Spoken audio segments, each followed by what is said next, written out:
Rafael Ağayevlə bağlı bir son dəqiqə xəbərini diqqətinizə çatdıracağam, amma ondan öncə qeyd edeyim ki, əgər haqdan, ədalətdən, düzgünlükdən danışırsansa, bu videonu mütləq paylaşacaqsan.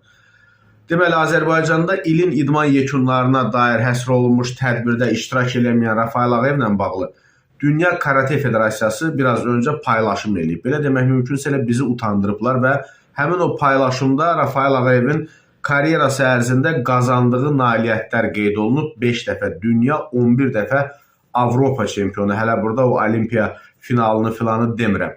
Yəni Azərbaycanın idman tarixində bu qədər mütləqiyyətdə dünyada tanınan və dünyada qəbul olunan, açıq-aşkar rəqib olmayan ikinci bir adam yoxdur. Məsələn, hətta müqayisə üçün deyim ki, məsələn, bugün Azərbaycanın ən tanınmış idman adamlarından biri olan Qurban Qurbanov belə Rafael Ağayev səviyyəsində dünyada qəbul olunmur, tanınmır. Çünki Qurban Qurbanovun da dünyada rəqibləri var, kifayət qədər çoxdur. Amma Rafael Ağayevi təsəvvür edin, Koreyalılar, Yaponiyalılar çağırır ki, yəni hansı ki bu karate filan şərq əlbəyaxa döyüş növüdür də.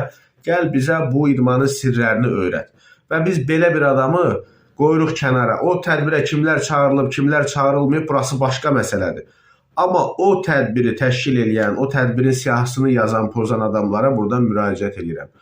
Baxın, bu günləri içəridə nə qədər məmurlar var. Allah günahsız yerə, nətər deyərlər, həbsdə olan hər kəsin qapısını açsın. Amma içəridə bugün böyrən məmurlar var. Bir vaxtlar onlar da bax belə haqsızlıq edirdilər və bugün ədalətdən dəm vururlar. Əgər söhbət ədalətli olmaqdan gedirsə, həmin o tədbirin belə deyək, ön sıralarında Rafael Ağayev olmalıdır. Yenə də ad çəkib kimdənsə istəmirəm ki, yəni mövzunu birbaşa kiməsə yönəldim. Amma orada qeyri-olimpiya idman növlərindən olan idmançılar kifayət qədər var idi, çox idi. Və dünya çapında bir daha deyirəm, bu adam qədər tanınan bir idmançımız yoxdur. Hər şeyi qoyuram bir kənara. Bax, mən bu dəqiqə 40 dərəcə qızdırma ilə çəkirəm bu videonu. Heç video çəkmək fikrim də yoxdur, amma bunu görüncə susa bilmədim. Yəni, belə deyək də, siz fikir vermirsiniz, hansısa bir məmur özü ya rəhmətə gedir, ya bir yaxın adam rəhmətə gedir. Altında yazılan şərhlərə bir rəhmət aparında nə qədər nəhlət aparasınız siz? Bu adamın günahı nədir? Yəni, bu adamın təqsiri nədir? Bunu açıq-aşkar deyin. Dövlətinə bir xəyanət eləyib deyin. Biz də bilək də bir vətəndaş kimi bilək ki, bu adam pis adamdır, dövlətin əleyhinədir və s. Yəni, bu kimi şeylər yoxdursa, əgər deyirsə ki, mənə bir iynə alın, iynəni vurum, nə bilim, gedim fəhləliyimi eləyim, hamballığımı eləyim. Bunu deyir də, yəni bundan o tərəfə bir şey demir axı.